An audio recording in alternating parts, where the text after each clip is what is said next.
वेळी आपण कोणताही सोशल मीडिया स्क्रोल करत असताना आपण बघत असतो की दुसऱ्याचे फोटोज व्हिडिओज खूप परफेक्ट येत असतात.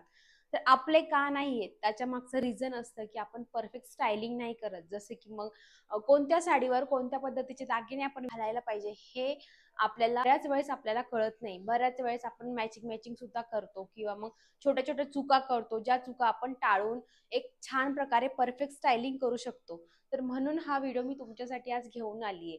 तर आजच्या व्हिडिओमध्ये असणार आहे कोणत्या साडीवर आपण कोणत्या पद्धतीची ज्वेलरी घालायला पाहिजे हे आपण आज या व्हिडिओमध्ये बघणार आहोत. तर व्हिडिओ शेवटपर्यंत बघा, कारण की शेवटची जी टिप्स देणार आहे ती सुद्धा तेवढीच इम्पॉर्टंट असणार आहे. तर सगळ्यात पहिले तर मॅचिंग मॅचिंग करणं सोडा.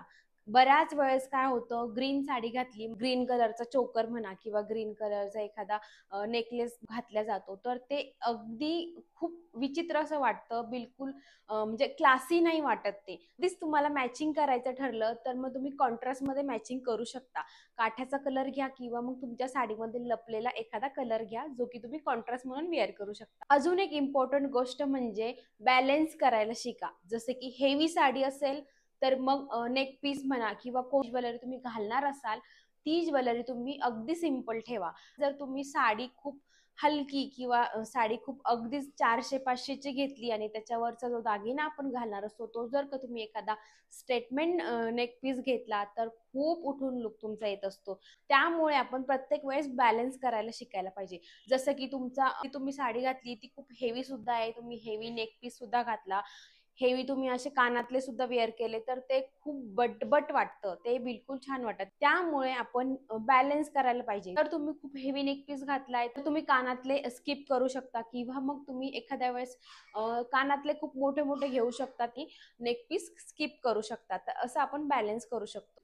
म्हणजेच काय, तर तुमचे दागिने तुमच्या साडीला कॉम्प्लिमेंट करणारे पाहिजे, त्याचा लुक खूप जास्त वाढवणारे पाहिजे, ना की कमी करणारे. सगळ्यात महत्वाचं म्हणजे आपल्या कलरनुसार दागिने घालणे. तर कलरनुसार म्हणजे काय, तर अंडर टोन प्रमाणे दागिने आपण घालायला पाहिजे. जसे की उदाहरण घ्या, आपण फाउंडेशन डेली यूज करतो. जर आपण फाउंडेशनचा शेड कशा पद्धतीने चूज करतो, आपल्या टोननुसार, अंडर टोननुसार. जर आपण शेड एक वरती जरी गेला खाली जरी केला तरी पण आपला मेकअप पूर्णपणे बिघडून जातो. जर आपण आहे त्या टोनपेक्षा जर एक लेवल अप केलं, थोडंसं लाईटन अप घेतला, तर आपला जो स्किन टोन येणार असतो, जो मेकअप होतो तो पूर्ण ग्रे होऊन जातो. त्याचप्रमाणे आपण आपल्या अंडरटोन नुसार आपले दागिने सुद्धा निवडायला पाहिजे. पण कसा ओळखायचा, टोन 3 प्रकारचे असतात, वॉर्म, कूल आणि न्यूट्रल. ज्यांच्या आता इथे चेक करायचं, उन्हात गेल्यानंतर इथे चेक करायचं, आपल्या ज्या नसा आहेत त्या निळ्या असेल तर ते कूल अंडरटोनचे असतात, ग्रीन असेल हिरव्या असतील तर ते वॉर्म अंडरटोनचे असतात. त्यामुळे आपण आपला अंडरटोन लक्षात घेऊन आपण दागिने घालायला पाहिजे. वॉर्म अंडरटोनच्या लोकांना सोन्याचे दागिने खूप सुंदर वाटतात आणि कूल अंडरटोनच्या लोकांना हिऱ्याचे म्हणा किंवा मग चांदीचे, सिल्वर, ऑक्सिडाइज हे दागिने खूप सुंदर वाटतात. त्यामुळे आपल्या अंडरटोन नुसार आपण दागिने घालायला पाहिजे. तर हे झालं जगभराचं नॉलेज जे की इम्पॉर्टंट होतच. आता बोलूया मेन मुद्द्याकडे. टिप नंबर 1, फॅन्सी साड्या, ऑर्गेन्झा, नेट, शिफॉन, क्रेप या सगळ्या ज्या तुमच्या साड्या येतात, ज्या फॅन्सी प्रकारात मोडल्या जातात, ज्या तुम्ही पार्टीज मध्ये घालतात, त्यावरती तुम्ही नेहमी डायमंडचे, डायमंड प्युअर जरी नसला तरी एडी म्हणा, अमेरिकन डायमंड चालतील किंवा जडायूचे दागिने चालतील किंवा मग कुंदन वर्क केलेले दागिने चालतील. हे जे दागिने तुम्ही आहेत हे त्यावरती तुम्ही घाला, जेणेकरून तुमचा लुक खूप जास्त इन्हान्स होतो आणि तुमची जी साडी घातली त्याला ते दागिने सुद्धा तेवढेच कॉम्प्लिमेंट करत असतात. जर तुम्ही सोन्याचे दागिने घालायला गेला या सगळ्या साड्यांवरती तर तो लुक खराब होतो. साडीचा कितीही महागातली साडी असली तर एवढी किमतीची त्याच्यापेक्षा ती खालीच दिसणार आहे. त्यामुळे आपण एक गोष्ट नेहमी लक्षात ठेवायची, आपले दागिने म्हणजे फॅशन फॅशन करताना किंवा आपण कोणतीही गोष्ट घालताना सगळ्या आपल्या वरच्या केसापासून पायाच्या नखापर्यंत इम्पॉर्टंट असतात गोष्टी. जसे की आपण कोणत्या साडीवर कोणते हेअर ॲक्सेसरीज वापरतो किंवा कोणत्या बांगड्या घालतो किंवा कोणते पायामध्ये चप्पल वेअर करतो, त्या गोष्टी तेवढ्याच इम्पॉर्टंट असतात. त्यामुळे आपण नेहमी या गोष्टी लक्षात ठेवायच्या. टिप नंबर 2 आणि सगळ्यांना आवडणाऱ्या साड्या म्हणजे काठपदर साड्या. त्याच्यामध्ये कांजीवरम साडी आली तुमची, बनारसी साडी म्हणा किंवा मग महाराष्ट्राची ओळख म्हणजे पैठणी साड्या. या सगळ्या साड्यांवरती आपण कोणते दागिने घालायला पाहिजे, तर ह्या आपल्या साड्या पारंपरिक आहेत, पण दागिने सुद्धा या साड्यांवरती पारंपरिकच घालायला पाहिजे. ते तुमचे लग्नातले असतील मग सोन्याचे दागिने, किंवा मग आता इमिटेशन ज्वेलरी सुद्धा खूप सुंदर सुंदर मिळतात, ते सुद्धा तुम्ही घालू शकता. वेगवेगळ्या प्रकारचे आपण दागिने या साड्यांवरती घालायला पाहिजे. आता कांजीवरम म्हणा किंवा साऊथ सिल्कच्या ज्या साड्या असतात त्या साड्यांवरती तुम्ही टेम्पल ज्वेलरी यूज करू शकता. त्या ज्वेलरी त्या साड्यांना खूप जास्त कॉम्प्लिमेंट करत असतात.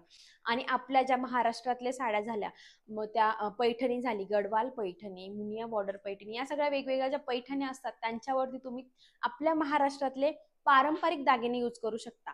जसे की मग तुम्ही छान ठुशी घालू शकता, किंवा मग एखादा कोल्हापुरी साज म्हणा, किंवा मग असे मोत्याचे छान छान दागिने येतात ते सुद्धा तुम्ही घालू शकता. असे वेगवेगळ्या प्रकारचे खूप व्हरायटी आहे आपल्या मराठी दागिन्यांमध्ये, त्या तुम्ही ट्राय करू शकता. तर हे झालं त्या साडीवर कोणते दागिने घालायचे. आता तुम्ही म्हणाल या दागिन्यांमध्ये सुद्धा खूप प्रकार पडतात, जसे की चोकर म्हणा, किंवा राणीहार, किंवा लॉंग गंठण, वेगळ्या प्रकार दागिन्यांमध्ये पडतात. मग आपण काय करायचं, कसं स्टायलिंग करायचं जेणेकरून आपण परफेक्ट दिसू, ही गोष्ट नेहमी लक्षात ठेवायची.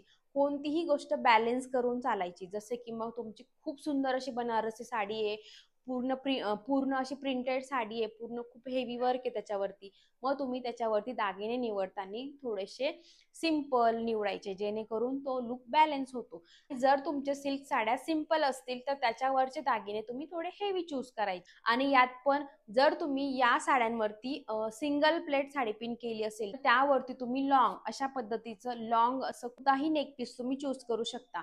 जर तुम्ही छान प्रकारे साडी प्लिटिंग केली असेल तर त्यावरती तुम्ही काय करायचं, मग तुम्ही त्यावरती चोकर घालू शकता. तीच आता एका साईडला मी पिनअप केलंय, मग ती साडी पिन थोडीशी वरती जाते, इथपर्यंत येते, आणि जर तुम्ही चोकर वेअर केला तर त्या चोकरचा लुक छान नाही दिसत. तुम्ही छान प्रकारे साडी पिन केलेली असेल तरच तुम्ही चोकर तिथे वेअर करा.